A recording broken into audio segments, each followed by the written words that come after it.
welcome to the Glacially Ghost Cult crossover, a Don Delomite roll the joint. Of course, I am Nick Cameron of Glacially Musical Podcast, joined by my good friend, William Fontaine de la Tour d'Autrive de Lamont. Don, who is not here yet. I'm by myself. This is weird. I'm just going to share some more links to get some friends in here. Don, talk to me, please, quickly. Don, I can't hear you. How about now? There we go. Talk to me, Don. How we doing? I said I am doing great, my friend. How about you doing today? It is Wednesday. We are live. We are doing a bit on Record Store Day Black Friday, and it's a vinyl Ask Us Anything if anybody wants to come talk to us. That's why I'm sharing some links. Sharing them. You only share if you care. Where's Keefy? There he is. He's muted too. Unmute yourself. Oh yeah, this is great. I'm here too. What's up? Well, we're really pulling it all together tonight, aren't we?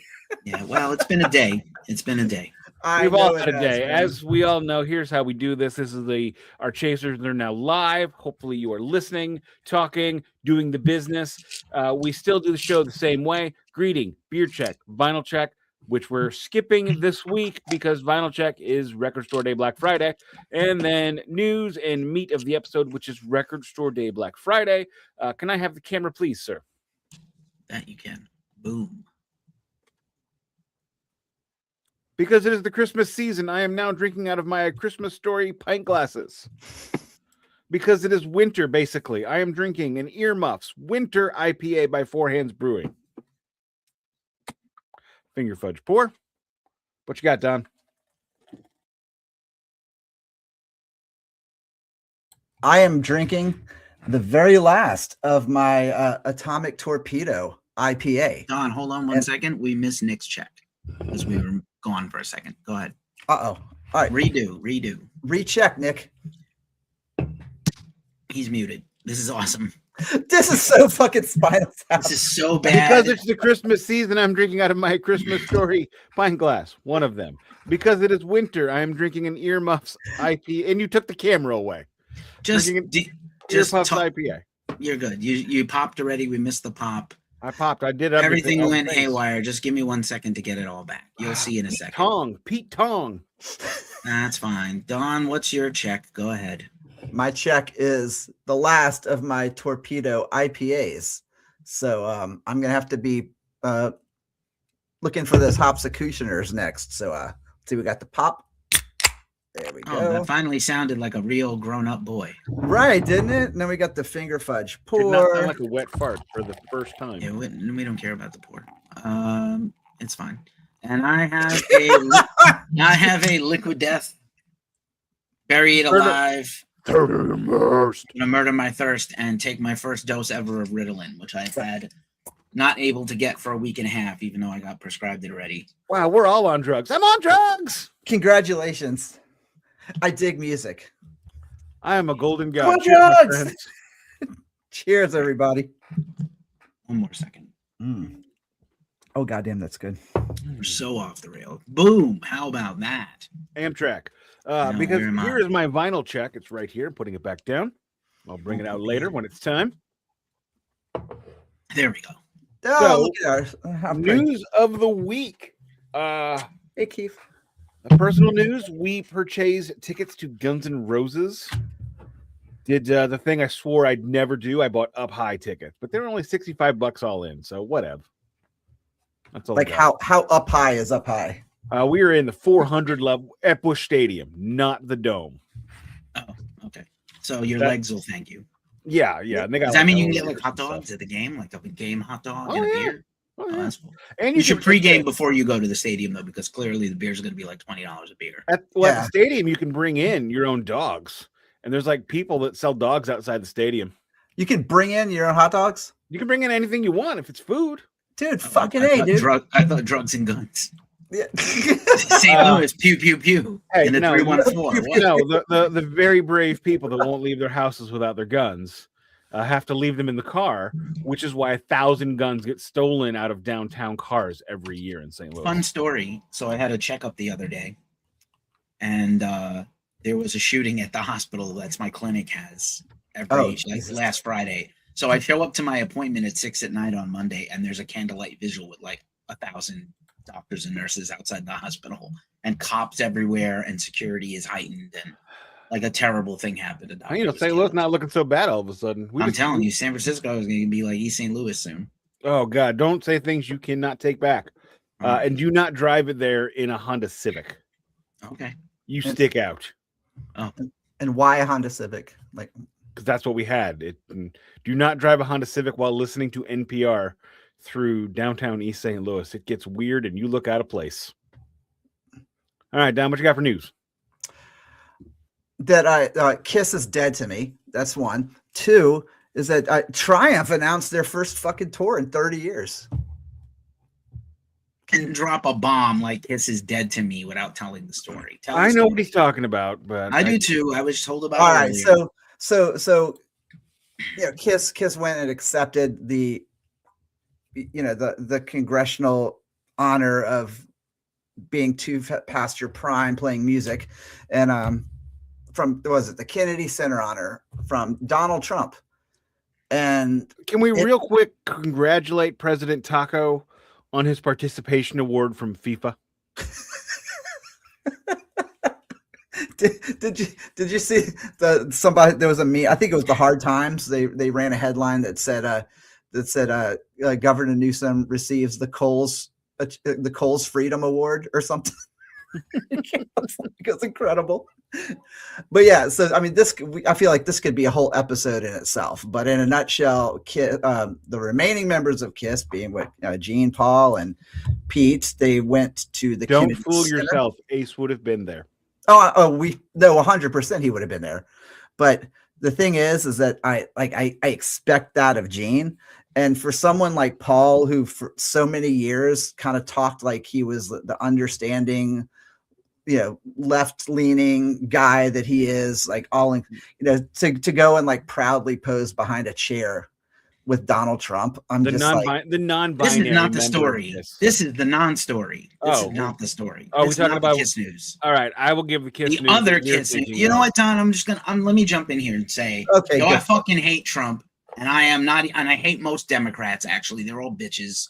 They're lovable losers. They like moral victories that don't help the American people. God, all of you go die in a fire. Most all of you, everybody over 60 in politics, jump in the fucking sea. I don't care. Go away. Yeah. So should we play a track? Should we play a track off of Metallica's "Kill 'Em All"? We should not. It's the president of the United States, even if he's a cocksucker who doesn't represent us. We're at the 8-minute mark. He does not represent me, but he is the president. And the Kennedy Center honors, however tarnished, is also the same place that recognized Heart and Led Zeppelin. So they're gonna do that. They're all Trump voters, right? Like, don't kid yourself. The Gene is friends with Trump. They're friends. Oh, we know that. And they're $100 millionaires, and they probably donated to Trump, by the way. And Paul was pseudo-liberal-ish online for many years. And then he went like arch conservative the last couple of years. So you should have been out on them a long time ago. And this is not great to me. I don't care about this. You know what? They were never going to get honored by any other president with good taste in music. Barack Obama still makes Spotify playlists. His Spotify playlist is the most followed playlist of any politician by far in the world. And, except maybe that mayor in Albuquerque who's a metalhead, right? Uh-huh. The mayor of Albuquerque is like a huge metal guy, right? So he has like Sepultura and Pantera and Metallica on his list. Oh, yeah. I forgot about that guy. Yeah. But like, this is not the news about Kiss.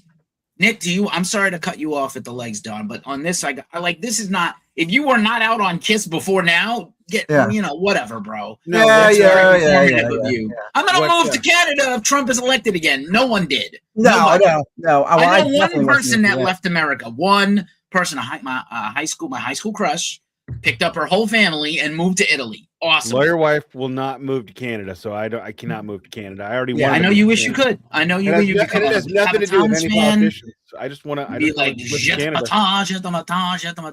You would do all the French and baguettes and eggs Benny, and you would move to Quebec or Montreal and become an immediate Maple Leafs or Habitants fan and forget you were American. Well, but here's the deal. And I get that, and I know that it's not you know, that it's not. And I love you, Don. Yeah. Oh no. I totally get it. But I'm just stepping in just so Nick knows that it's equal rights when I know that it is not new news and everything, and that it's not news and whatever, and that, you know, that I should have been off Kiss for a while.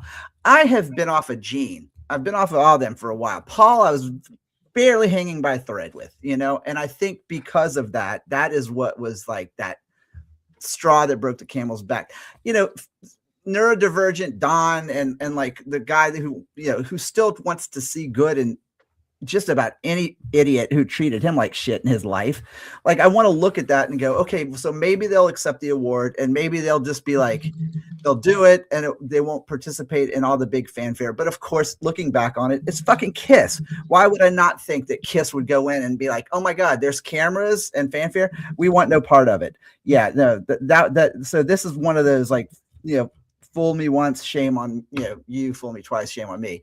I kind of feel like a dick and an idiot because for some reason I held out some sort of faith, you know, the fact that they Paul would do something that was like Paul literally is the non-binary character on stage. 100%, and 100%. That's when listen, I love Kiss and I'm brokenhearted about Ace and I love Peter, and we're gonna review the Peter album. We decided the next Chaser in 3 more weeks.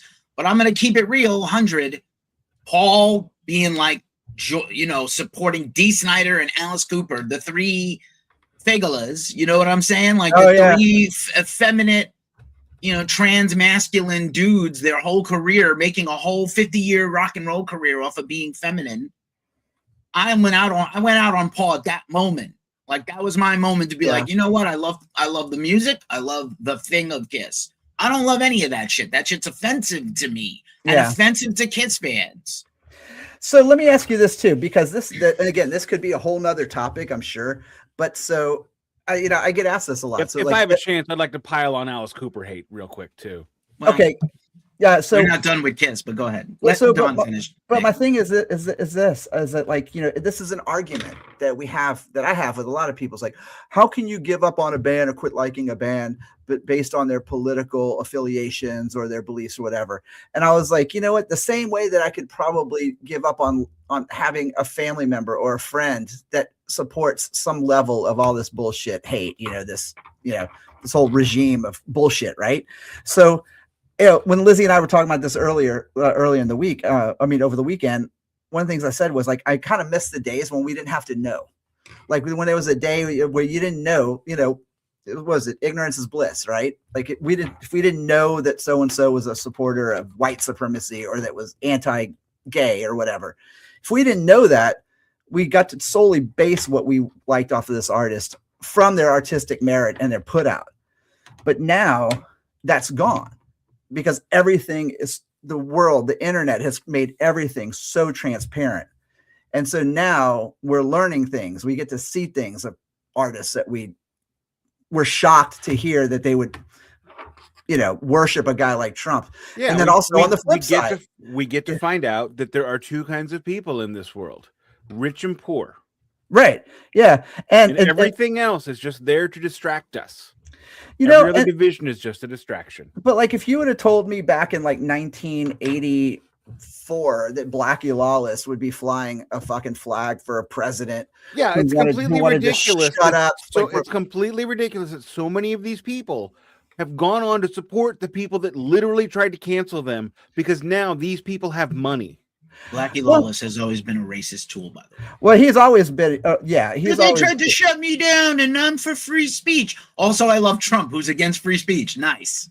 Yeah, and Super nice. And this is where the argument comes. Can we move on from this? No, topic? We can't. No, we can't. No, we can't. And here's what the real Kiss news is. Gene Simmons gave an interview the other day, this week. When did Ace die? A month ago. Literally 2 days ago. He apologized today. I don't care. I don't care either. During the pooch. Sorry. He said Ace is dead because of drugs and alcohol. The guy is dead. The body's not cold. He's just interned in his whatever, the mausoleum. Fuck all the way off. But also on brand for Gene. Ace and Peter are druggies. You know what Gene and Paul were greedy about? And you know what they were addicted to? Pussy and money. They're just as weak. They're just as weak addicts for fame and power and money as Peter and Ace were. And you know what? Kiss is not Kiss without Peter and Ace at all. And honestly, look, Vinnie Vincent kind of sucks. Bruce Kulick, I like him, nice guy, good guitarist. Not important to Kiss's history, really. Yeah, exactly. Everybody, Eric Carr, we love you. I'm sorry you died horribly and died the same day as Freddie Mercury. Terrible, terrible bad luck to be that guy. But like, Kiss is Ace, Peter, Paul, and Gene, and no less. And those first 8 Kiss albums are locked in granite. You can fucking have Dynasty. And a couple of others are okay. Creatures of the Night, for instance. And one song on The Elder. Sorry, not sorry. But, and Revenge is awesome. But like, nothing else they have is good. And The Unplugged is one of the best. But like, everything else is a damn piece of shit. And he said sorry because he can't help himself. He can't fucking help himself. Shut the fuck up. The man is dead. It's over. You don't have to ever hear about him ever again. He's done. Gene does not understand that his being an addict is not any better than Ace's being an addict. That's 100%. Neither is Paul. Paul has a fundamental lack of understanding that his problems with mental health reflect the fact that he's like, oh, people with mental health issues are neurodivergent and trans is a fad and all it is. Bro, get a hold of yourself. Look in the fucking mirror once in your fucking life. And of all people saying that, it's fucking Paul Stanley. That of all the people. Trans is a fad. Shake my hips. I got 2 hip replacements from shaking my hips like a babe and dancing all over the stage. And making out with myself. Don't forget that. Making out with myself. Yeah, that's the over compensating for his feminism and his probable bisexuality and gayness. Which is nothing wrong with that, Paul. Come out. It would help your fans. Look, man, it just came out. Halford came out with no problem. You know what I mean? Come on. No, really. I mean, there's still very hateful there are definitely hateful anti-gay people that love Judas Priest and still refer to Halford as the F slur. I don't know. Oh, yeah. But last time I checked, also, Priest's fan base was still very solid. They were still playing great shows. Yeah, mostly solid people. Well. Yeah. You know, I mean, so the thing is that, Kiss, all that has ever mattered to Kiss was let's say, I'm sorry, Gene and Paul, was the dollar. That was the bottom line, and they've chased that their entire lives. With a side of Miss Gazzari dancer. Yeah. Did that help her actressing? She'd pop up, but she's going down on Gene right now. I think. She got no actress on Gene Simmons. I'm getting head right now. But it's like, I don't know. I just can't. I got burned because I get burned when any artist, to be honest, that I even had a remote smidgen of appreciation for would do something like appear proudly standing behind a chair in Trump. So maybe actually, you know what? I have to go back to what Keith said. I think that's probably the truth. Is that what it is that wasn't the worst part of it. I always knew it was there. It was just the salt in the wound to actually see it with my own eyes. Does that make sense? And I think that it's almost like when you hear, I don't know, like you hear you're young and you hear your girlfriend's cheating, but you don't want to believe it until you see it. Then you see it. You're like, like that's exactly how I felt. Like I wanted to be like, dude, Anakin Skywalker. Like I wanted Don, to be. Did you ever hear your parents boning? Oh yeah. How about you, Nick? I didn't hear it, but I saw it. Oh my God! Thank you for unlocking that core memory. Let's move on to me yelling about Alice Cooper. Go ahead. Hey guys, I just wanted to say y'all, thank y'all for bringing me up here in the comments, Curly. I appreciate it. Thank you. Alice Cooper has a radio show that is syndicated probably on 100 stations across this great land. You know what that does? The Nights with Alice. Puts 100 DJs out of work. Thank you, Alice Cooper, for ruining the radio industry. I mean, he's had that for 15 years. He's had that radio. It's only been here for 6 months. No, he's had it for years. But radio syndication is a thing that existed before satellite radio. Yes, I hear know, you. Eddie Trunk also. Eddie Trunk, continues we don't have his Eddie war Trunk with Kiss. He's I don't so like mad. Eddie Trunk. I mean, I liked him once. He helped a lot of bands I love get. He yelled at me he made fun of me on Twitter. Oh, we got to do a Twitter fight because he was wrong. Wow. He snapped at me at the Atlanta Kiss Expo, and so I took a picture with him. No. Flying the middle finger over his head. Oh well, I mean, you deserved it. Oh, he's a fucking tool. But but again, we talked about this though. Sometimes people are just fucking goofballs, and you just hate them, but they do good things. And I've never heard of Eddie Trunk doing like a maliciously inhuman kind of thing. He's not a bad The guy person. just I fucking just don't. pisses I me just off. don't. I I just just don't don't like him. like him. Oh, he's Yeah. a butthead. He's a fucking boomer. And he's like, he's not good, like he doesn't understand that he has been far from the pulse of rock fans for a very long time. The dude still thinks UFO is the greatest band that ever lived. I mean, God, on, man. good Seriously? band. Good UFO band. should but, be in the like, Hall of Fame, and until they're not, okay, bro. Like No, man. you and no one else, and except Kirk Hey. Hammett and you. Every band out there is someone's favorite band, and that person might be on every radio station in the country. Maybe. Maybe, but I don't know. I actually, to be totally honest, I think radio has been dead for a long fucking It's time. been dead for 30 years, and it just gets DJs worse and worse. DJs We never are just had basically syndicated pushing shows buttons, like right? this in St. Louis. You where never it's had constant- you never had Metal Shop, or you never had Westwood No. One, or you never had no, what was the other one, Keefy? They had Metal Shop, what King Biscuit Flower Hour. no, never had that.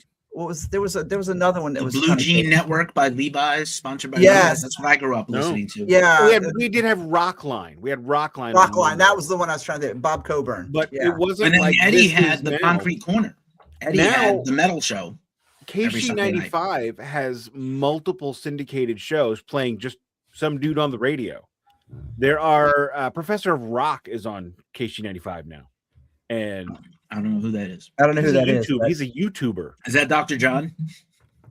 but- Hey, everybody, welcome back to New Orleans. Let me tell you a story about a time that I got No, the only John that's ever been on KC95 is the U-Man, John Hewlett. I don't know who that is. Nobody does outside of St. Louis. He's the Cardinals PA announcer. He has been for 748 years. I think he's been the only one ever since they got a PA. John Hewlett has been there. I'm going to send you a clip of Bob Shepard, who was the voice of God at Yankee Stadium and Giant Stadium for many years. It's amazing. Number 2, coming up to bat, Derek Jeter. Number 2. That guy was incredible. Now batting for the St. Listen. Louis Cardinals, shortstop, Ozzy Smith. Ozzy. Free agency, the Wizard of Oz. Free agency started in baseball this week, and the Mets immediately lost two of their 3 best guys. Oh, I heard something. Unbelievably. I heard them yelling about something on the radio about New York hating like baseball. I didn't know which New York it was. Yeah, it's not I was us. kind We of didn't hoping do it was anything the- yet. I was hoping it was the Yankees. So I'm could hoping we're commiserate keeping over our crap. guys and getting a few more. The Mets I hope already you get lost 2 I hope you important get guys. Arenado. I want Yeah, I you. want Arenado really bad, and that'll should keep not. Goldschmidt. We might lose You should- Goldschmidt though. You should not want Arenado. He really saved their biscuits this year with an outstanding year, which we predicted. So Tremendous. We'll see. Any news you need to get out, Keefy? yeah, let's talk about vinyl reissues from Danzig, which we talked about on the show many months ago. Man, I And, slept on that one. So I Danzig's music has been out of print for many years because he's had a feud with Rick Rubin, the believer in conspiracies and Bilderbergs and fucking Look at lizard him. people. Look at him and tell me you're not scared of him. No, I'm not scared of him. I You am. know the I story would about how not Henry be in a Rollins' room with him. best friend and roommate got killed because Rick Rubin showed up in the ghetto with his Rolls Royce. No, You and know I that- do you not don't want to. know- No. Oh, I are you you should know talking that about story. Joe Cole? Yeah. Yeah. They left that detail out for the longest fucking time. Yeah. But Yeah, that Rick was Rubin is not that a was good or Rick smart Rubin's fault. person. No, yeah. He's just not a smart person. Anyway, and according again, second Ozzy book in a row where Ozzy, Iommi, a bunch of geezer all were like, why did we hire that guy? We should have hired Greg Fiddleman. He's the guy who worked with Metallica. Why did we hire Rick? Mistake. Threw away millions of dollars on that guy. And then Rick worked with Metallica. No, he worked with Metallica before Black Sabbath. Yeah. That's why they chose him. Oh, I'm sorry. Mhm. It's okay. But you know I what, make mistakes frequently. I feel like Rick Rubin is the kind of guy that, like, in hindsight, like, people would love to work with him because it's like it's Rick Rubin. It right? seems like a good idea. It seems like a good idea. But then you find out, and now Rick Rubin is all in on AI. I'm going to use AI for everything. Fuck off. Fuck all the way off. You and every other And everybody who works with him bitches about him after they release the album during the press tour. Well, not the Chili's. They still love him. And they would go back to him if they wanted to. They love him. But Didn't he do the last couple? He's done like all their records, I think except one. I think he's done almost all of them since Blood Sugar, Blood right? Sugar, yeah. I think Rescue Lennox did one. I don't know. Yeah, because I'm looking I at thought those last two Canteen. double albums were horrific. Like horrific. They are not horrific. They are not good. Name They're at 3 least as good as songs. Load and Reload. They are not anywhere. Get out of here. Christ, man. Anyway, Danzig reissues finally. Universal Music owns the copyright. Danzig wanted to own them so he could shop them somewhere else. Mm-hmm. They will not let him. I think he would have had Cleopatra put them out, which means they would have been rushed out and not good. But by all accounts, they sound great. They've been the first pressing has been released in limited batches only from udiscovermusic.com, which is Universal's big outlet for records. I finally got some money because I finally got some money in my pocket, and I went to go buy them. And the one that I wanted the most is sold out. They are going to release more of them. 2. Which one did you want? Because Don's been 2. bitching about that. No, you can't get the reissue of 2. It's only through them. So if you see it anywhere else, it's Discogs for $4.99. I looked eBay for $2.18, or all the bootleg versions of it. I don't want. I want the repress. We were talking about this, Nick and I, for a long 2 years at least, about waiting for the Danzig. Every other Danzig record has been re-put out or bootlegged in a high quality enough because it's a recent thing. I have Circle of Snakes. I think I have Circle of Snakes. I think I have Death Red Sabbath. I Luciferi. Those are all good. Black Acid Devil, I can get anywhere. I'm the asshole for liking Dream Canteen. What the fuck? Yes, you are an asshole for liking Dream Canteen. Who likes you don't know that? what the fuck you're talking about. Anyway, this next record's gonna rock so hard. I'm looking forward to the Flea solo album that got announced. That sounds good. Oh, it'll be wild. And way the fuck out of here. So look, the only Danzig I really wanted 3. That was the one I wanted. Yeah, you can get it. You can get it. You can get it right now. I'll send you the link. You can get it. You should not buy it off of anywhere else, but You Discover Music. You know you're getting the authentic but You Discover Music had it listed as sold out. 3 isn't. I know they keep saying they're out and they're back in. So I'm telling you, I was on it this week. I bought 1, 3, and 4. So you can get it. You just can't get 2 right now. You bought. And then in the spring, here's the actual news that Nick will like. They are going to release indie record store batch this spring. So 1, 2, 3, 4 will be in your shops. I'll get it eventually. I can't get it now. They're not even that expensive, honestly. Like $30. They were for a 2 LP. They're no frills. There's no, they didn't recreate the inserts from the original. But like for $30 for a classic album remastered for vinyl, that's a fucking steal. And for a record I love. I paid $47 for Legion. Yeah, well, was it a bootleg? I saw it for the same amount of money, and I was like, nope, I don't care about Deicide all that much to get that. I care about Deicide Legion all that much. I'm kind of over mail ordering records. Yeah, fair. Why? Because I have done it so much, and it's just not nearly as fun. I like you like the activity of buying them in the store. You're a good person. I would love to go find records like that in the wild, but the problem is, I'm sorry, your city sucks. Well, no, it's not so much that, but what I'm saying is, like, even when I lived in Atlanta, one of the things that used to piss me off more than anything is that, it would be like, oh, support the local record store, support your local record stores. I'm all about supporting a local record store, but when you walk in and first off, the shit has jacked up like almost double what it's actually supposed to be. And on top of that too, they look down their noses at you for everything you buy. Here's the difference between kind of Atlanta and St. Louis. And I asked the same question at my office Christmas party last week, because I'm the only person in my company that's into vinyl. How many vinyl record stores do you think there are in St. Louis, not counting Walmart and Target and Best Buy? In St. Louis? Yeah, St. Louis. 5. In a city of 2.8 million people metro. I'm still going to stick that number because Atlanta's fucking huge, dude. There's like about 30. Oh, okay. Yeah, literally 30. I took Keefy on a trek to like 6 of them. Now, see, that's the thing, is that maybe if you lived in a city, we went to Vintage, we went to Record Exchange, we went to Planet Score. Is that all we went to? Which is the one that was a former library? Record Joe's. Exchange. Did we go to Joe's? We didn't go to Joe's. I wasn't big into Joe's. We did the 3. We only had a day together. I mean, like, we had Metallica all weekend. There was an agenda. You were in the middle of houses, things. Yeah. We had to watch Lord of the Rings with Lawyer Wife, which was fucking amazing. Like, maybe my favorite thing of the whole weekend. But beside you, like, enjoying the company of everybody, we went to Steve's Hot Dogs with the Super Kid. That was really fun. We really only, and when we went Danny Nichols, who's a friend of the show, and we were like 18 feet from a record store at Steve's. We were. Now, see, and that's the thing is that, you know, if I had lived in a city or, well, you know, again, New Orleans is a good example. There's as many record stores on one street in New Orleans as there was in almost metro Atlanta. But the thing is St. Louis never gave up on vinyl stores. Euclid Records, which is no longer on Euclid or in the city, it's now in Webster Groves, and Vintage Vinyl and the one in the library, Record Exchange, never closed, never stopped pimping vinyl. That's great. Then there was also CD Reunion in St. Charles, which same. Then there was another one. There were 3 in St. Charles that never stopped doing vinyl as well, but most of them are closed now. But because of that, people don't look down their nose at you because of that. And that's not even counting the antique malls that have shit tons of record stalls, good ones. Mm-hmm. So there's competition here. So people can't charge you 100% in the wild fee. They charge about a 20% in the wild fee. Things I have found in the wild: Metallica, Kill 'Em All, first press. Mm-hmm. Did not purchase. It was $300. Wanted. Master of Puppets, first press. Alice in Chains.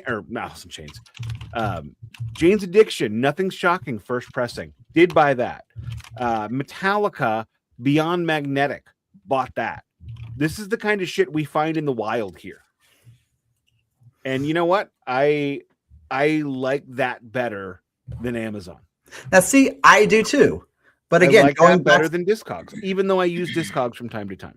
Right, but then, like I said, you know, I live in a town now that has one good record store. One. I live in a neighborhood that has one good record store. Yes, thank you.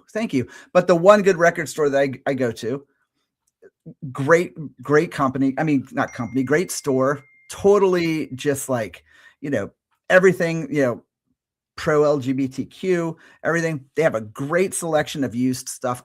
You guys have seen my checks. Yeah. I came in with some great used stuff. But the problem is because it's such a secluded little area, you know, in this, you know, Myrtle Beach area or whatever, there's just nothing like that.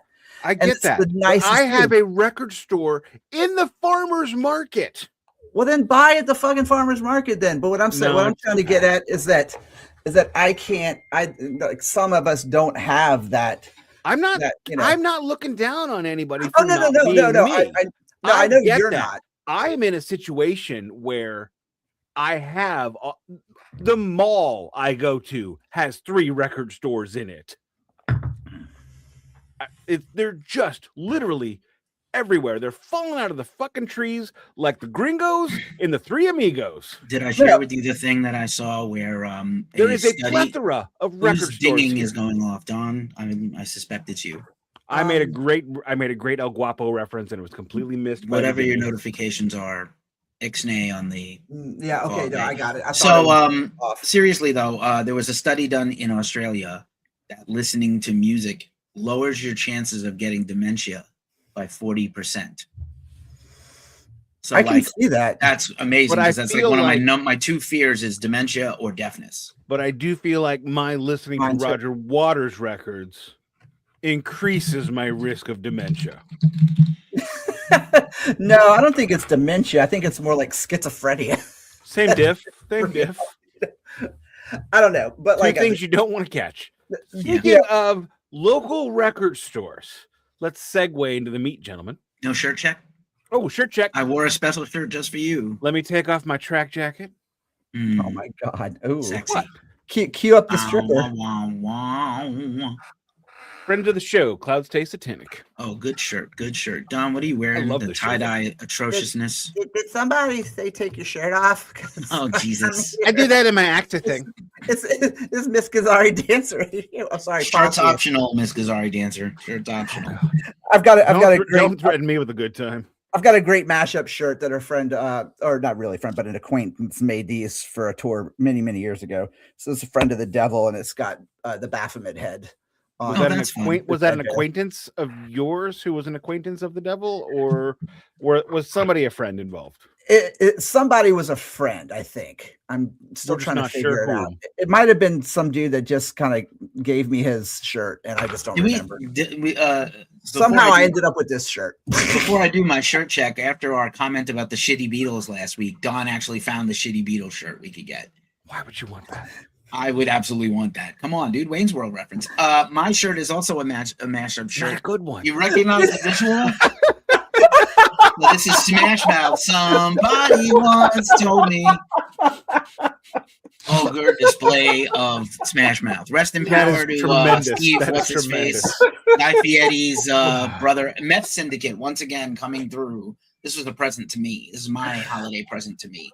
Oh my god! I get to wear a Pantera shirt, and I don't have to give Pantera my money, even though I still love Pantera. But yeah, complicated. No, that I choose to believe that Pantera. Somehow Gene is now lower on the totem pole than Phil. This is insane. Phil no good Attack the Radical. Well, yeah, but maybe. Phil also. There was a rumor for years that ATR tattoo he has on the back of his head was asshole tearing racist. I have no clue why. Okay, I choose to not unpack that or remember it. Yes, block it out from your. Block it out from your episode. Somebody did at karaoke a medium pace by Adam Sandler. Do you know the song? No. Yes. Oh, it's horrifying. It's horrifying. It makes like Tenacious D seem saccharine by comparison. And then I was like, I had blocked this song out of my whole brainstem. And then it flooded back during the first words. And I was like, oh. Okay, I have no sympathy for you because you unlocked a vision of my mother being plowed by my stepfather. That's insane. From behind? Tell me more. Oh, God. Hold on a second. Tell me more. Wait, hold on a second. She's a redhead. Let me get the vapor rub out. Oh, God.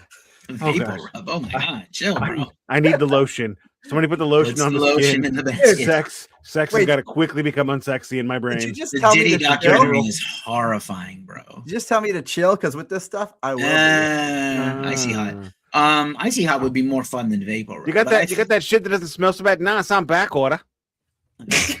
that Diddy documentary is unbelievable. He's so much more horrible than I ever imagined. Oh God. Okay, well, that is not what I meant. That is not what I meant. Well, so real quick before we move on, I do want to hear just a little tiny bit about this. I mean, so how much worse can he be? Because we already know let's not. Well, I'll just say this. No. It's 3 episodes. There's also a Hulu one. Curtis Jackson is the level of petty I aspire to be in my vengeance in life. I've been wrong quite a bit.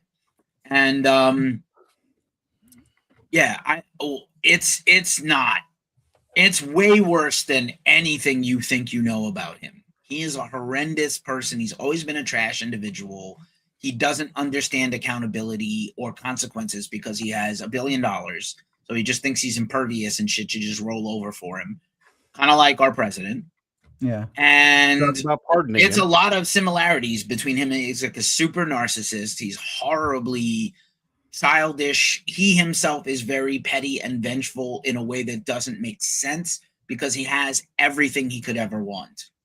And the things that he did, the machinations that he did, honestly, trigger warning, trigger warning, domestic violence, trigger warning for Darvo, and reverse Uno shit that he did to other, I'm not torturing you. You were imposing on me. Oh my crazy God. Shit, convincing people they were enslaved to him, but also 100% got Tupac murdered. And because Tupac got murdered, it got Biggie murdered. And then he charged Biggie's family for the funeral. And then fucked his wife. And then basically took Biggie's spot, redid the terms of Biggie's new record deal signed just before he died somehow. Redid the terms so he would get most of the money, and Biggie's family got this much, whatever millions, it's really this much comparatively. Nobody on his label has ever made a dime, and that's just the highlight reel. That's not all of it. So, wow, he sucks. Worse than life. He sucks hard. Anyway. See, that's the kind of shit that you're almost just better knowing that he's a shit human being without having to have the details. Yeah, I know. Moving on, please and thank you. Let's do it. Let's talk about something fun and not horrific, because this has been a bit of a bummer so far, gentlemen. Let's talk about the Triumph store. Let's talk about the first tour in 30 years. I'm baffled by that. We'll save it for next week. So, I don't understand. Who is have going to arena shows to see Triumph and April Wine? They are if playing if it's at the family arena and I can go for free, I'm not saying yes, but I ain't saying no neither. That doesn't count as a ticket sale for them. No, it totally does not count as a ticket sale, and they won't get any money from me. The arena will get money from me when I buy beer and pay for parking. Okay, so what is the point of Record Store Day? It's so everybody in the world lives like me for a day, 4 times in a year. Because we have to have one every fucking quarter now. It's twice. Only twice now? Well, they're smartening up. So before we get into the meat of the meat, let's chew the gristle, as it were. Cut off the fat of the New York strip. Gentlemen, let me ask you this question. We discussed this when Record Store Day came up the first time, when Black Friday, Record Store Day, Black Friday 2025 came up originally. And the question was, does Record Store Day need to end or at least take a hiatus? After this done, what did you participate this year? Dude, there were like 2 things I really wanted, and Workouts didn't get them. So okay. Did you go? Did you even go? No, not the day of. I wasn't going to go for all that hoopla just to whatever. See, because we have with one store, there's probably way more hoopla than I get. It used to be more of a fun thing. I remember, sometimes people would have bands playing, or they'd be some sort of cool, it'd be kind of a cool event. And now it's just like a fucking it's a day to go queue up in a long fucking line to get into a record store. And buy something extremely overpriced. Never had to queue up. I have gotten free beer at multiple record stores on Record Store Day. There was no beer this time, which sucks. Frenchtown Records, looking at you. You could have had some beer. You've had beer before. You got a tap in there, for Christ's sakes. They have like a keg. They have a keg in the store. I've never gotten anything out of that keg. So what do you think, Keefy? Do we need to take a pause on Record Store Day at this point? Well, the last time we picked this up a couple weeks ago as part of a lengthy news discussion. And I'm glad to do this today because it earns a little more conversating. I think it needs to change. I think it's not doing 20 years is an achievement in anything. So I'm glad, the original reason they got together, they were like, we can't beat these chains. Best Buy and Tower Records and Sam Goodies and all those places are gone or don't sell records anymore. Best Buy doesn't really, they just started bringing back some records, but they're not really a record retailer like they used to be. They have Taylor Swift's record. Right, of course they do. Right. Because people are coming through the doors and statistically, someone's going to be like, oh, I want that. It needs to change. I don't think most of these releases warrant a release in the first place. These are bootlegs and demos, glorified bootlegs. Hang on. We're going to get to that. Okay. We're going to get to that. It doesn't, I'd like it to not end. I did participate. So I was up in where Melissa lives and I went we were texting back and forth. There was a line. It was cold. I took and I texted back, no line. Yeah, that was cool. I was jealous. Because I'm a dick. But this is a cool record store. It was my first time there. I have the bag here somewhere. The last record store. I got some records. I didn't find anything I was looking for because I was like 28th in line. Some places record store you go the night before. So Thanksgiving night after you ate and dealt with your freaking family all day, people are then going to Amoeba to get a bracelet to get a spot in line for the next day. Where that's put in their pull list on a letter. But I'm saying like at Amoeba, which has a LA and a San Francisco store and millions of people that go there yearly, that makes sense. That's a more fair way to do it. If you waited online, you give your list in, and then if your stuff comes up, you come in the next day and they have it for you. That is the only way that's manageable for a store like Amoeba. Interesting facts I'll give you about Amoeba in a second because I was just there again. So I went to the last record store day in Santa Rosa, California. There are several record stores in that town. That's the first one I went to. We also found that Jackie Gleason Saucy record at the Goodwill that time that I checked. Music to make her say yes to, or whatever the fuck. Oh, yeah. I want every record from that collection now. Jackie Gleason boo-boo-booing and drinking while he's making lewd, lascivious things, comments to overtures. So the last record store, great store. Decent metal section. They have bands that play there. They have a space. They're promoting local artists. They have locals as a whole section. They did not have any of the specific things I wanted. They were either too obscure or they sold out too quickly, like the Zeppelin single. My homie was texting me and was like, yo, I apologize. I came across that Zeppelin single. Yeah, that's fine. I got But when we were talking about it, I was in my brain, I was thinking of that Led Zeppelin live thing. No, not that single. You get that from Amazon. That went on sale in September. Did it go? Okay, I thought they changed the record store. All I wanted was that fucking Alice Cooper live album. That's the only thing I wanted. I'm sorry. If I had gotten it for you at the store, I would have got it for you, buddy. No. They had it at the record store. Most of the stuff they had wasn't for me, or what I wanted was too obscure, the metal stuff. Right. And my homie was texting me like, yo, are you at the record store? Because I was like, here's the line for the record store. He's like, yo, are you there? I can't get to one. Can you get me the hip hop releases? Which I said, even if I was a bigger fan of hip hop, a Biggie picture disc single and an ODB Brooklyn Zoo single for $30 each is not for me. I was like, that. Why is that exciting? It's on streaming. Those are singles from other full records. Why do I want that? If you're a completist, and I think people are, I get why. But I got it for him and sent it off. And so then I went to Record Store Day Market, which is the aftermarket side. Now, what they do, we talked about this, Nick doesn't like it, but what they do, if you missed, it tells you how many are in the wild at all these independent record store days that are part of Record Store Day that didn't sell theirs, because they're trying to move that product, because Record Store Day makes you buy them. And now stores are starting to push back. We've been talking about this record store. The Record Store Day Collective makes you buy the titles, and if you stop buying as much, they don't let you participate anymore. So it's kind of like some mafia feudalism shit. Yeah. It's a franchise fucking thing. Yeah. And that's also against the mission of the original mission to pull all the independent record stores together and the mostly underground and some mainstream artists that co-signed it to make this special thing to get foot traffic into these stores. But if you missed a thing like Don or me, and you wanted, you could go to the RSDMRKT.com, which is a sub link off of recordstoreday.com. Right. And it shows you all the things. Now you just order it. You fill a card out and you order it, and then they randomly send you stuff from wherever. So because of that, I was able to get the things I did miss. And unfortunately ended up patronizing a store I fucking hate, owned by a cunt. Just going to call it what it is, but I did get the Zeppelin. Okay. $16.99. I paid the regular price, so no flippers. I just want it. I wanted it. I was like, if I could find it at the regular price, I wanted it. I'm not judging you. Yeah. I'm questioning you. Sure, different things. Yeah. Well, again, it's nostalgia. I don't have much Zeppelin except for that Into the Outdoor I showed. Oh, I really don't have a lot of Zeppelin because just I know I will always be able to get it. Right. Fair. I have everything on original or OG pressing, excepting Song Remains the Same, which I bought. I got a great deal on the 4-disc version. I got it for $50. The outer cover is screwed up, and I need to get Led Zeppelin 3 on an OG press. That would be I did get rid of Celebration Day, and I no longer require it. I remember it, and you made a fortune. Yeah, I and you bought records with the money you made.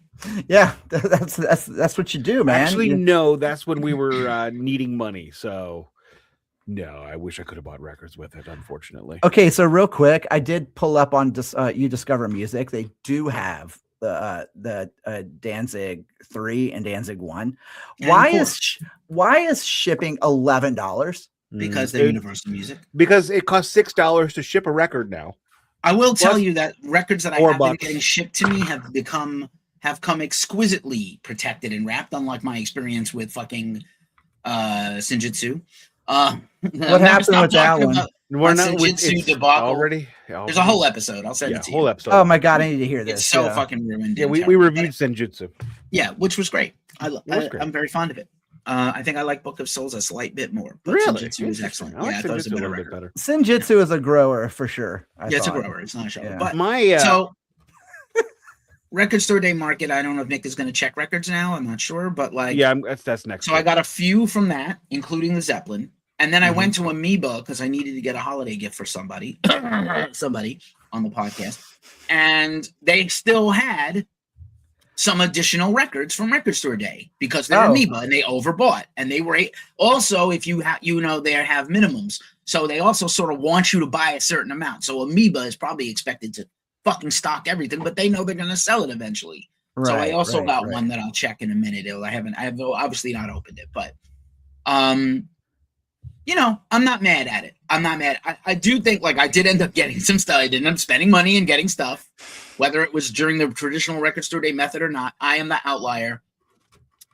OJ is here in the comments. Remember that Iron Maiden shipping issue? Dude, you have no idea. So bad. Do not bring that up. That's a 20-minute rant. Yeah, we're not going to talk about it today. I'll link it in the description later. I'll find the episode and share. Tremendous. But I got to hear this. So maybe I'm doing it wrong. I went to a store. I went to a second store. They still didn't really have what I was looking for. I went to the website and got some stuff sent to me, and I went to another store that I normally would have gone to, and they had a few things left over, but they didn't have the Cooper. I looked. So let me ask you this: how much of Record Store Day is like getting caught up in the moment? Do you know what I mean? Like absolutely none for me. Well, I mean, what about caught up in the moment? Do you mean just being part of the thing? Or? Yeah, I mean, like you get in there and you see something, you're like, oh my god, they have it. You get it, and then like you tell me, like, do I really need this? Do I really want this? Or was I just more? No, I try not to make impulse buys. You just absolutely described what happened when I picked up the very first ginormous $50 version of Eric Carr Unfinished Business in the Creatures of the Night cover with the light up eyes, and I went, this is $50 for shitty demos that I wouldn't spend $10 for on CD. And they were flying off the shelves, I bet. It was the last one. I put it back, and I heard a guy say, do you have it? And I walked over and I handed it to him, and I'm like, hey, you can have it. I put it down. You enjoy. See, dude, that's when you buy it, and then you fucking sell that shit in the parking lot. I'm not. Fuck Flippers, Don. Fuck you. And he looked at me. He goes, I hate them, dude. And he looked at me. He goes, are you sure, bro? Like, yes, you'll enjoy it more than me. Now, our Record Store Day trip started this year at Frenchtown Records in Soulard, which is right next to Lafayette Square, which is right next to a lot of wonderful places. They did not have what we were looking for. The child was looking for the Chapel Rowan single. It was only $12, so I did end up buying it for her, but not there because they didn't have it. There was nothing and there. There were tons of them. They made 6,000 of these things. Yeah. They were not. I can't imagine that 6,000 Chapel Roan fans are going to buy it. And of course, when I went to the second store, when I got back to San Francisco, and I was texting you both on that also. Yeah. What do you know? There's a whole stack of them this thick, 7-inch singles. I expected it to be $30. No, it was like cheap. I told her, dial back your expectations because I'm not spending $30 on a single for you.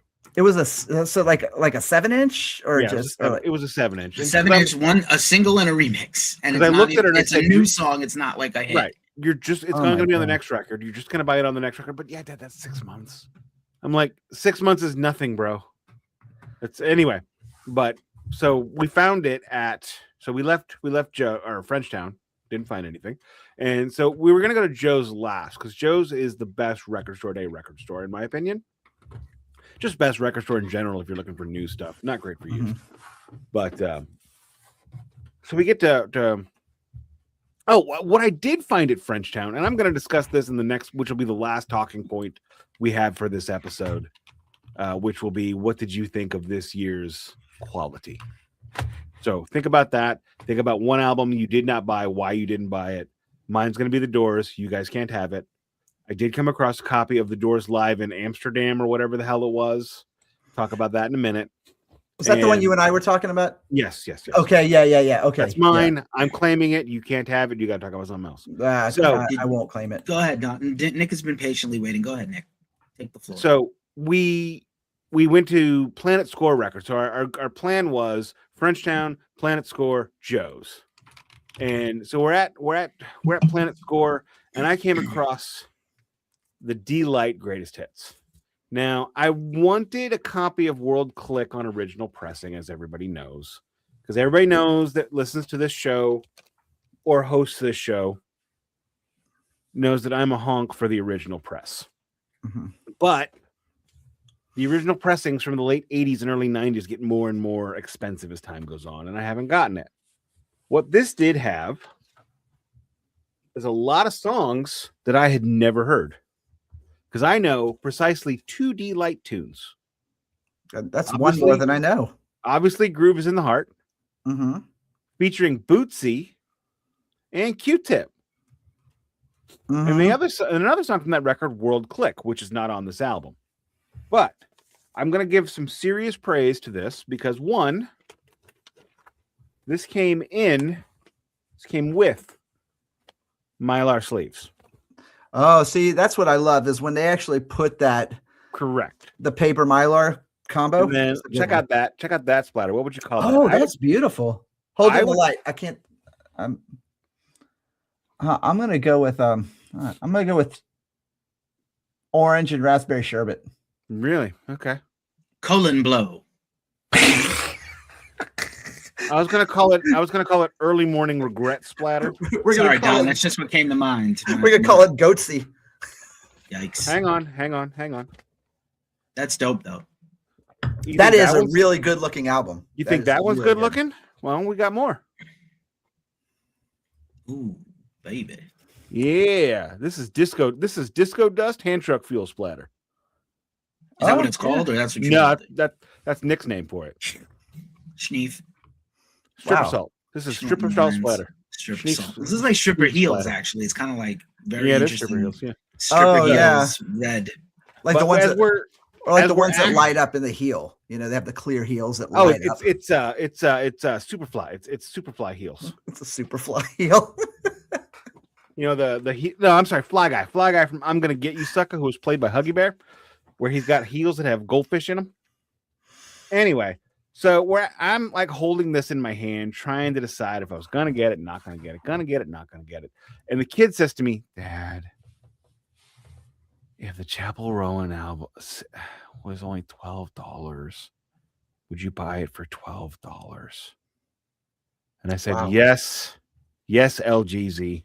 That's her rap name that I gave her and call her by. She does not like it. If you want to piss off a 14-year-old, give them a rap name and then assume they like it. LGZ. That's great, though. I know. It's a great. It could be Lil LGZ. Lil Jeezy.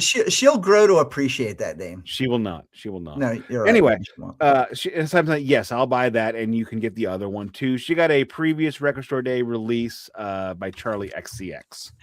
So, Don, any comments on this or anything about Record Store Day in general, or should we just go over to Keefy since you did not have a chance to participate this year? Yeah, no, I say let's go over to Keefy because yeah. All righty. I got like I said. Nick, like you can return to the previous question that I didn't actually answer. You're gonna get a paper cut in your chin there, bro. So I do what I want. Don't tell me how to live my life. Sure. Hosting karaoke, I've now found out that Charlie XCX actually has a bunch of banger songs, and she's actually a lot of fun. And I don't. She is the reason why she is the reason why the child uses my stereo sometimes. Yeah, fair enough. She has good records. When she wants to listen to like stuff that she really likes the sound of, she wants to use my stereo. Yeah. I need to actually get her speakers. I promise I'd get her speakers. Well made. Is she the one that sings about wanting a muff dive on Billie Eilish? Probably. Who cares? Moving on. I do. It's disgusting. They're teenagers. Moving on. No, they are not teenagers. Yeah, they are. Lord. They are not. They're in their 20s, dude. Come on. Like what? 20 and a half? Like 20 and 7 days? Okay, now I'm going to look this up. Now I have to look this up. Okay, moving on. Keep going. So, you can comment later. If I did it wrong? Did I do it wrong? We had the Record Store Day Black Friday that one year where the only thing I wanted was that Amigo the Devil that I bought from Germany. And I had a very good job. You didn't do it wrong, and here's why. You literally supported the record stores, and the record stores literally supported you. I just don't like buying records online anymore. And for me to do it these days, it's got to be either Japanese or crazy cheap. As we previously mentioned before the crowd came in, the Danzig reissues were a fun conversation because originally it was going to just be online. And Nick was like, well, I guess I'm never getting them because I'm not going to go buy them online. And now we know they're going to come out and start. I did some sleuthing on Reddit from the Danzig Reddit. And actually the label has told people in private messages they're going to be store availability in the spring. So this was the first run. They were selling to fans. through their website that I'm sure is tied to their P&L for the end of the year and the holidays. So they have numbers they want to make, and they have quite a lot of goods. I mean, Universal is the biggest record label in the world for a reason. They have the catalog on everybody. We know about the fire that destroyed millions of masters. You know, they have some very high quality stuff and some stuff that sounds awesome. But would I like an Ella Fitzgerald Christmas album? 100%. Do I want 45 Ella Fitzgerald singles in a box set of all her Christmas songs? I do not. I do not require this. And I love Ella Fitzgerald. I saw her live. Yeah, we have several. We have several Ella Fitzgerald. Should I unbox? I've never. These are so new. I haven't opened them. So there's a couple that are still coming in the mail. I did get the Season to Risk, which I missed when they were here last week. I saw them in '95. They're great, and they're back. And they had a new record this year. That was a Record Store Day Record Store Day glow in the dark green. I checked it. And then back in POG form? What? Are they back in POG form? No.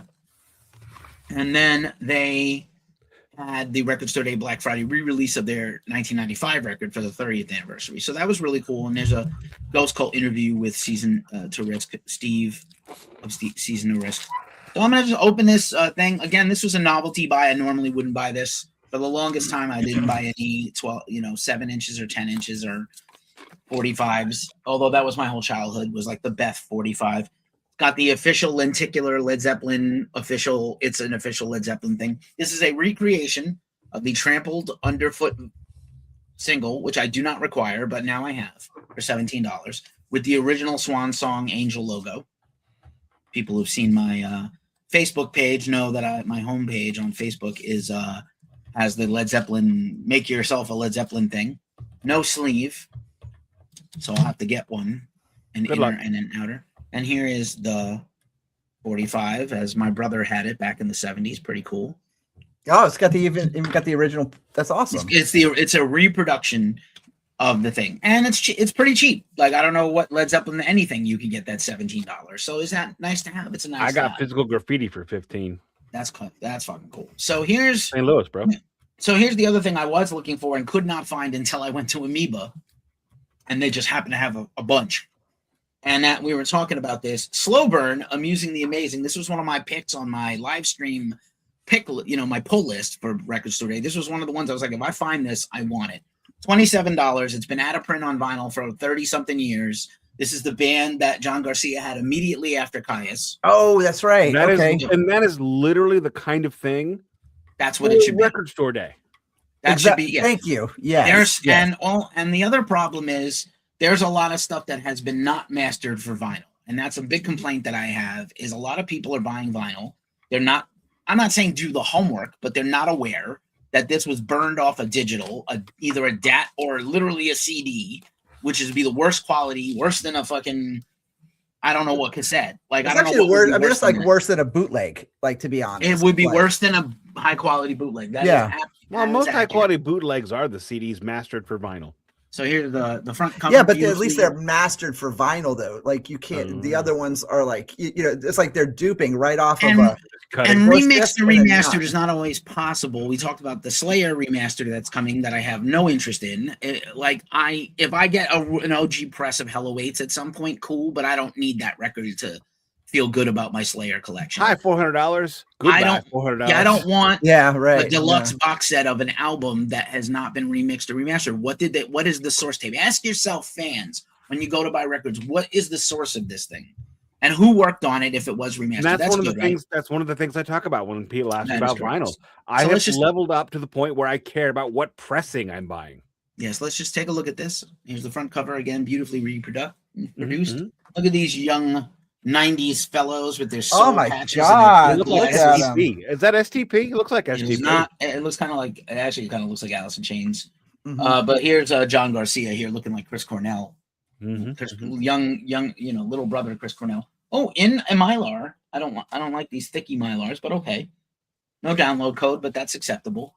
There's a reproduced insert. I had this on tape, so I assume this is what the insert looked like on vinyl 30 years ago. Looks good. Looks really beautiful. And then the vinyl comes in an inner thicky mylar, so I'm not mad at it. I ain't mad at that. Not mad at it. So that's one less mylar I have to go through. And then here's Yeah, this looks When was gorgeous. that? When was that originally out? Was that like 90? Probably 96, 97, because Caius broke up. When's the first Queens of the Stone Age record? 97, 98? Yeah, like 98. Yeah. So these bands are sister bands, or not sister bands, enemy bands. Yeah. Fuck you and fuck you too. That's pretty late in the game for vinyl. Oh, wait a minute, hang on. Oh, so the whole record is on, it's like an EP. So the whole record is on side 1, it's 4 tracks. And then we got an It's etchy. probably like 20 minutes, and then an etchy on the back I don't care about, but I don't think these. I don't need the etchies. But it's beautiful looking. It looks very cool. I mean, every etchy I've ever seen is beautiful, but kind of a little bit of Southwestern. Can you make it out with the lighting here? It looks a little. A little Led Zeppelin. There we go. Little Zeppy. Kind of like the 4 symbols, yeah. Kind of like something like that leather carving. It's weird that it looks kind of like a Southwestern thing, but there's like a cougar with a snake tongue and some feeties. So like Eagle Fang karate? A little like Miyagi-Do versus Eagle Fang. Look, dude, there's nothing wrong with cougars with snake tongues. Wow. Hold on. So that's the horniest thing that's been said all day. I have a few more things coming. I will say to answer Don. Don can easily answer his, but I will answer Nick's question and say the thing that I saw that I didn't buy, that I would have bought it, but I saw it twice and I didn't buy it, is the Municipal Waste Massive Aggressive. Good record. Has been on vinyl before. Not sure what I need a reissue. I don't feel like Municipal Waste 15 years. Well, they're like 20 something years as a band, technically 25 years. They just had I think it's 25 maybe. Yeah. So, and I mean, I love the band. They're fun live. I don't sit around and listen to my Municipal Waste records. I have a couple. The one that I listen to the most is the split they did with Toxic Holocaust, because it's fun. They put like 2 original songs together on 10 Crimes, and I have that. That's a lot of fun. Now, see, that's Toxic Waste to Cost record. It's called to fans. That's fun. I don't like put on Municipal Waste when I have Forbidden and Metallica and Slayer and Anthrax records or DRI. Or DRI, exactly. That's how I am with Sabaton. Like, I love Sabaton, and I know people shit on me. I was surprised you love Sabaton. I like Sabaton live. I like the History Channel about war also, but I don't need it as a band. I think Sabaton. That is the exact definition of that band. Friend of the show, Danny Nichols, sends me a photo. Loves that. Danny. Sends me a photo from Sweden. Because Danny's always everywhere. He's like, dude, I just got to the subway and there's fucking Sabaton. And then he says when he gets back, I didn't see any other Swedish metal bands. Kind of really ruined it for me. That it was in the Yes, I would hope that when Melissa and I, when we someday go to Sweden, I sincerely hope we will see some Swedish metal bands, even in a bar, something. Right, just to be like, I went to Stockholm and saw some band in a bar. At a random subway station. It's like how cool would it be to just be like a McDonald's in Stockholm and run into like Joachim from Graveyard? It'd be like, that'd be pretty sick. I bet he's probably not. You know what would be even a McDonald's better? Eater. Being at a subway in Texas, and there's fucking King and running into King. That would be amazing. Now, do you address him as King Diamond, or do you call him Kim?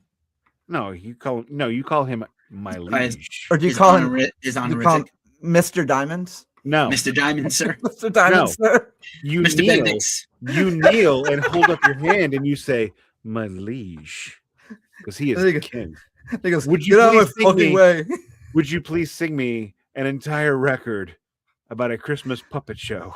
I really would love to meet him. I heard he's delightful in person, especially if you get him out of costume and makeup and he's just chilling. I heard that was a 78-minute, 46 or 7 part interview series I watched of him. Oh, and why? Because I hated 47. that job. Because I hated that job. 37 in a row. In a row? In a row? Hey, get back here.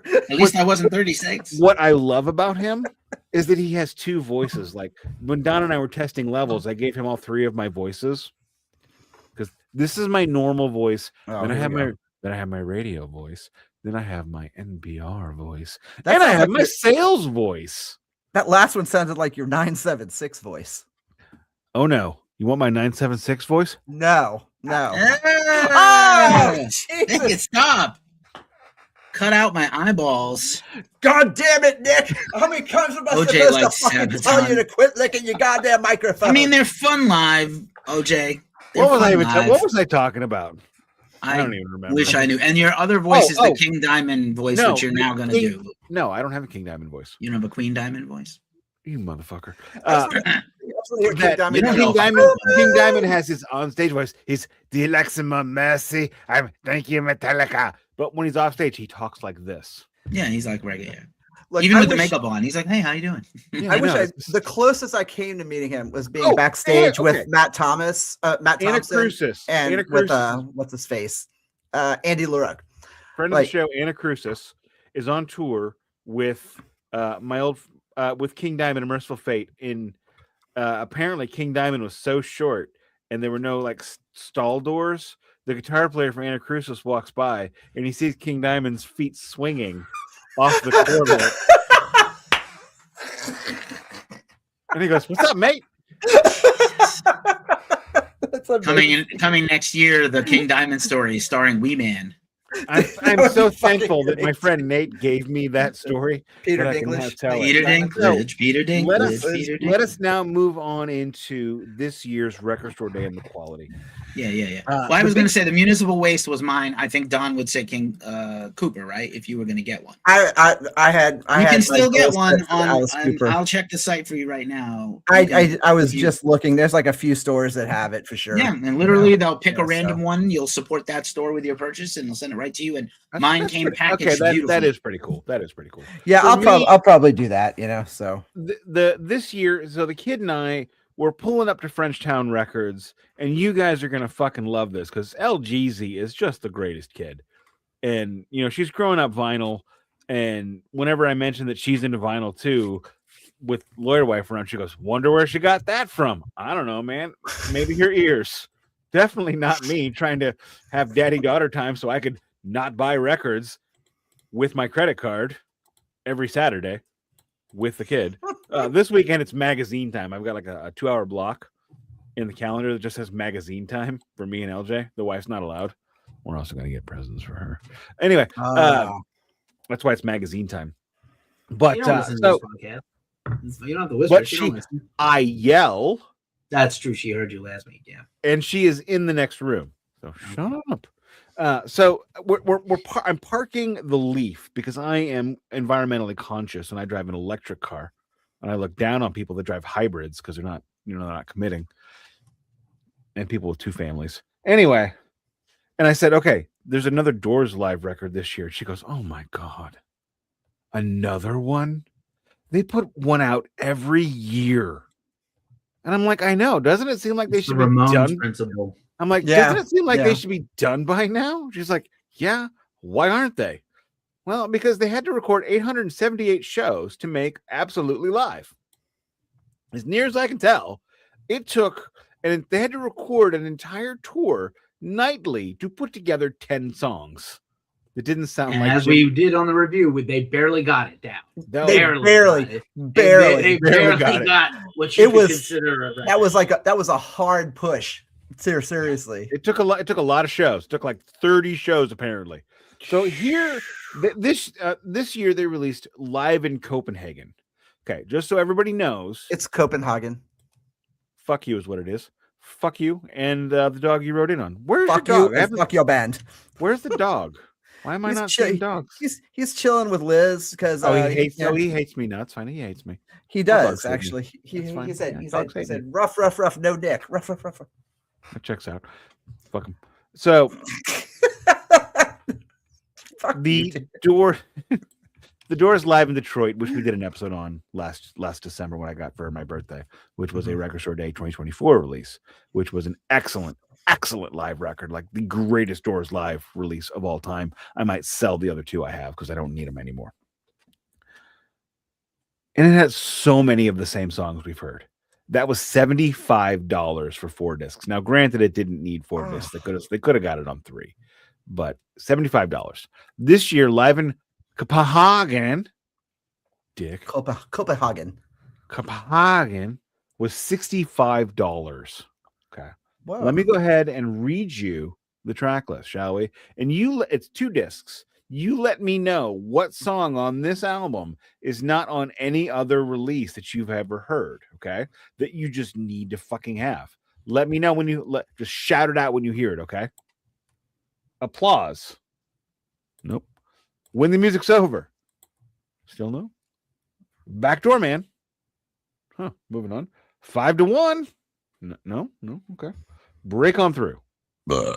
Still no. Alabama Song? No. Okay. The Wasp. Hello, I Love You. Wake Up. Light My Fire. A Little Game. And The Unknown Soldier. I mean, that's been on like every fucking bootleg. Not even actually, and I was about to say that's not even a great set list. Like that's not even a great collection. No, it's really not. And it was $65. Yeah, fuck you. Okay, so that's the. I just think like you're not. There's not enough of these things. They're not high quality enough. They're not rare enough. They're not. Yeah.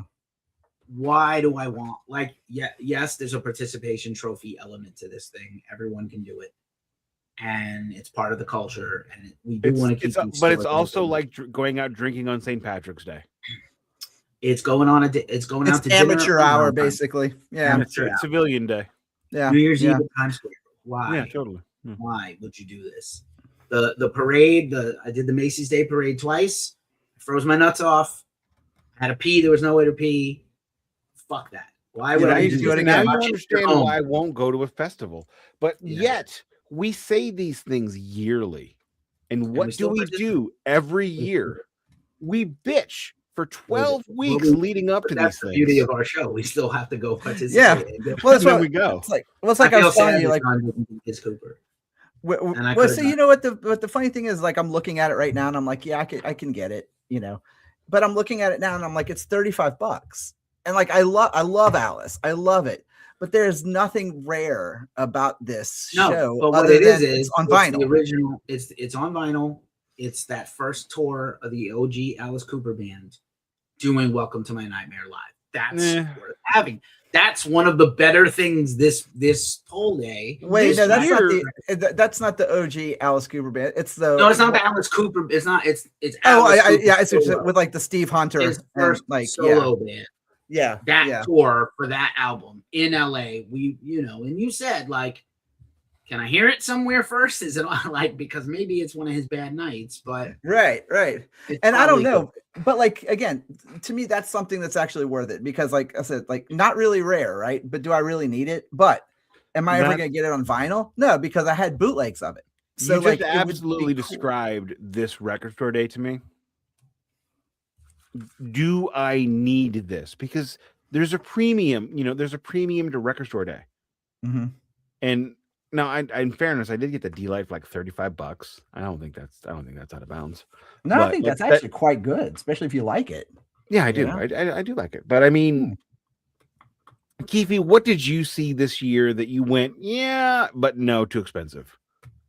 Well, not so much too expensive, but that, again, municipal waste. Why do I need this record from 15 years ago, from 2009? There are other 2009 records I'd much rather have. Too expensive. I mean, the Cooper, I saw it and I was like, I love Cooper and I just saw him and I don't need this.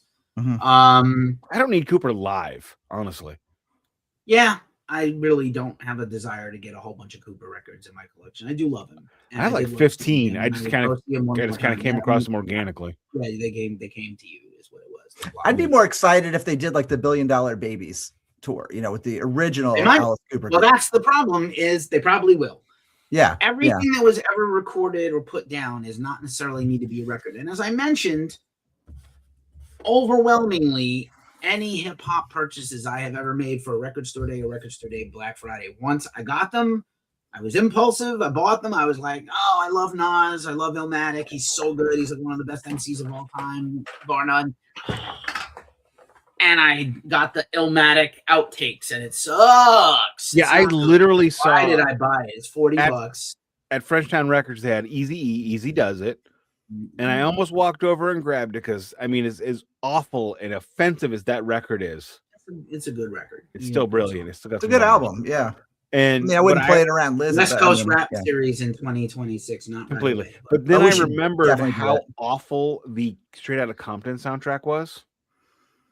It was one of the worst pressings of any. I got rid of it because it was. That was a routine complaint that it was rushed out and sucked. I never Yeah, heard it anything was about it. What was wrong with it? noisy, Just clicky, just bad, like just bad bad. pressing.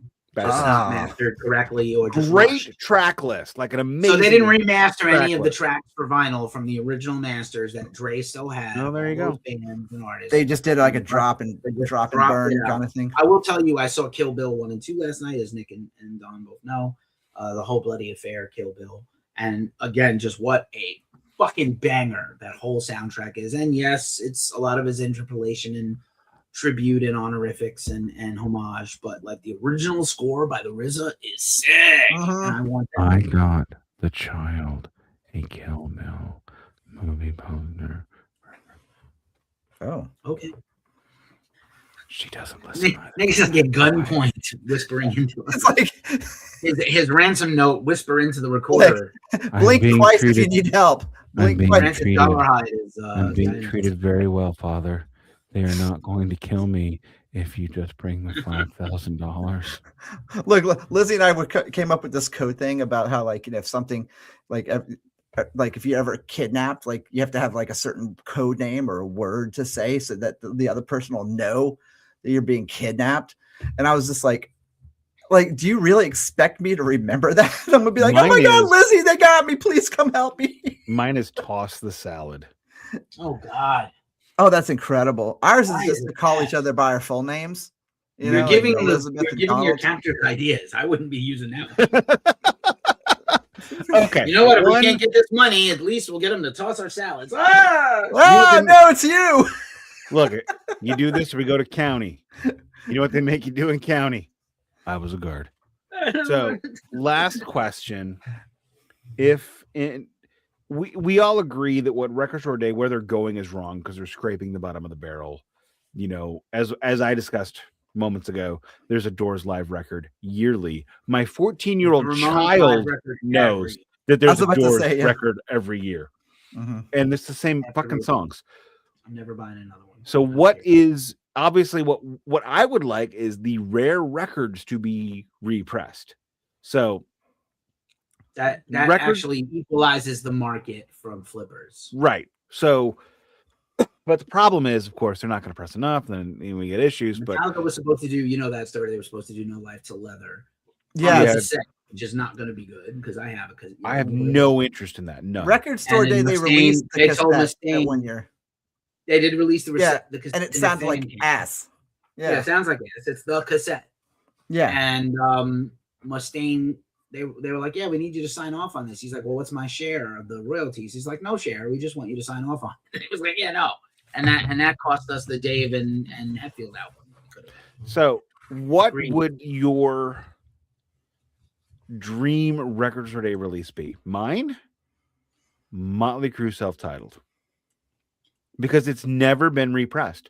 There is an English pressing, there is a South Korean pressing, and that's it. The closest thing we got to repress on that is John Corabi doing a full concert of it, which by all accounts sounded like farts on a snare drum.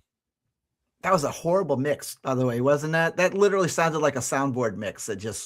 I never heard it, but it sold out in like 88 seconds, and then I did see somebody who had to get rid of his entire record collection 3 weeks after it came out, selling it for $300. I'm like, wow, that's awfully fast, dick. But everybody I talked to that had it said it sounded bad. So, Don, what would be your dream Record Store Day release? You know, I like the idea of, like we were talking about earlier, like having some of these original pressings put back out again.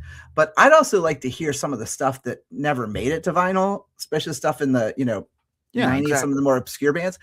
Put that shit on vinyl. Like, I love that. I mean, you guys probably don't even know who they are, but like God Street Wine is like one of my favorite New York kind of fusion bands. They kind of got lumped in as a jam band, but they were more like a fusion kind of. Not when cool. It would be cool. Oh, you know what? They were kind of like Steely Dan meets the Dad a little bit, but more kind of. But anyway, they just released for the first time the first 3 albums on vinyl, and that is the kind of shit that. And of course, I missed the boat on that one, but like I'm like, give me some of that.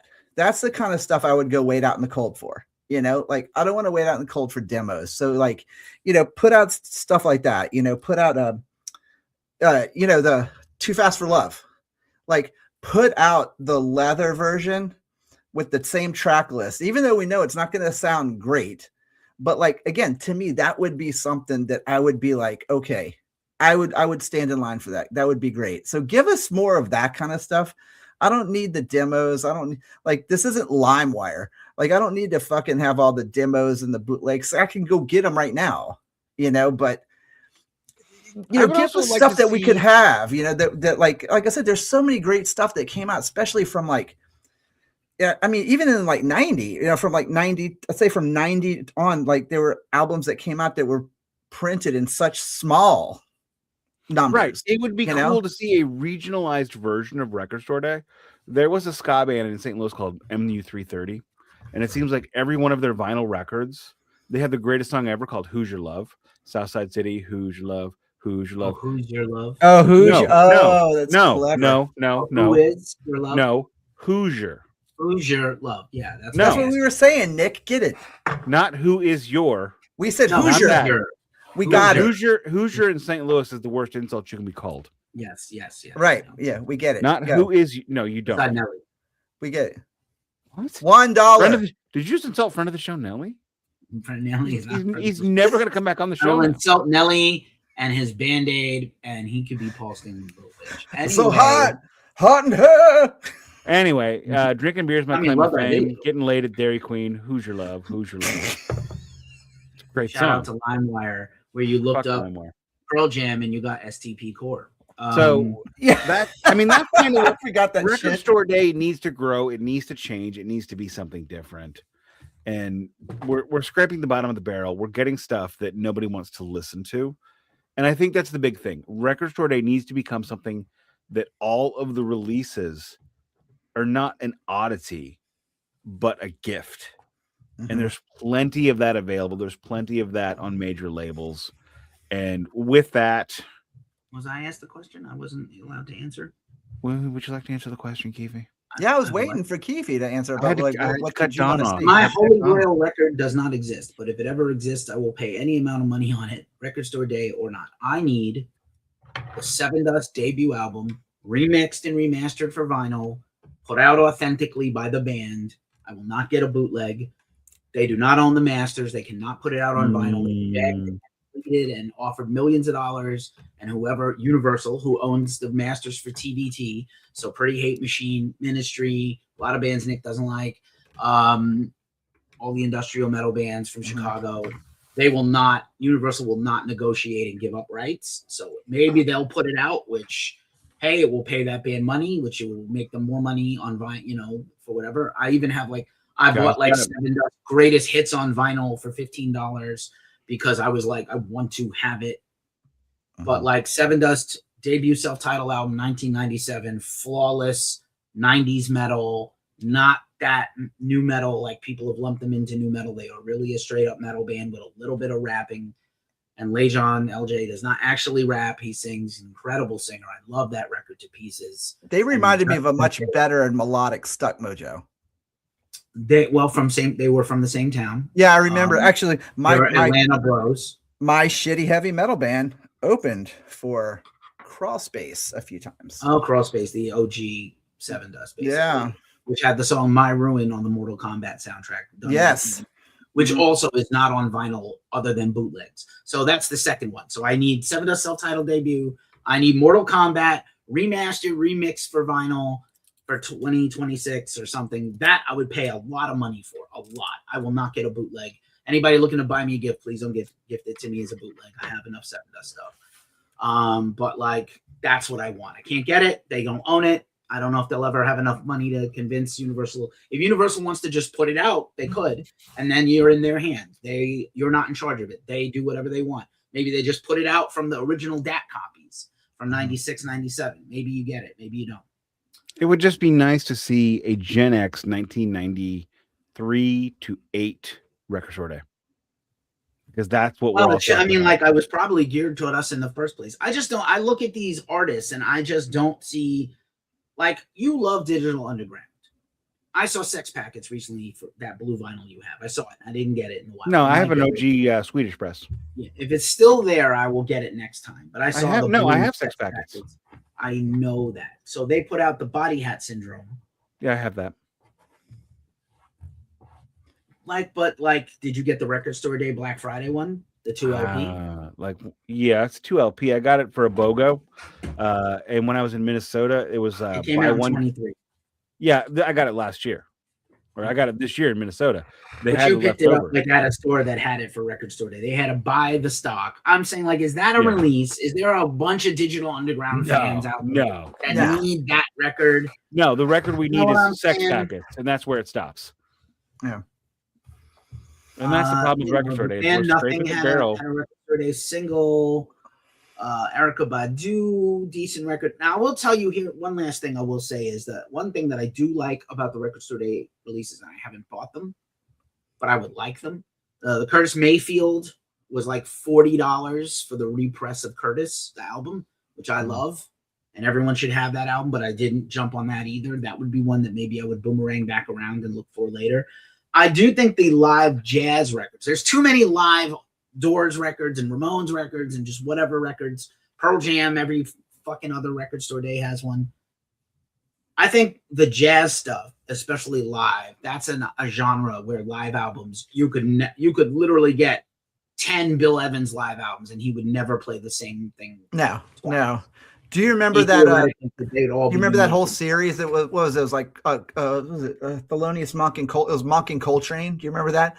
You could have 3 separate vinyls of that same show or same set, let's say, twice, and you would never hear it the same way. Which again, Monk never even played Round Midnight the same way twice. So I'm just saying, like, other than jazz, that is a genre built on improvisation, and live is actually where it all happens most. Mm-hmm.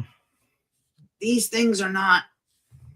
They don't help improve your collection, I think, unless you're really passionate about a certain artist and you are completist. These don't make your collection better to have. The whatever also ran, this was a bootleg for 40 years, and now you can have the vinyl.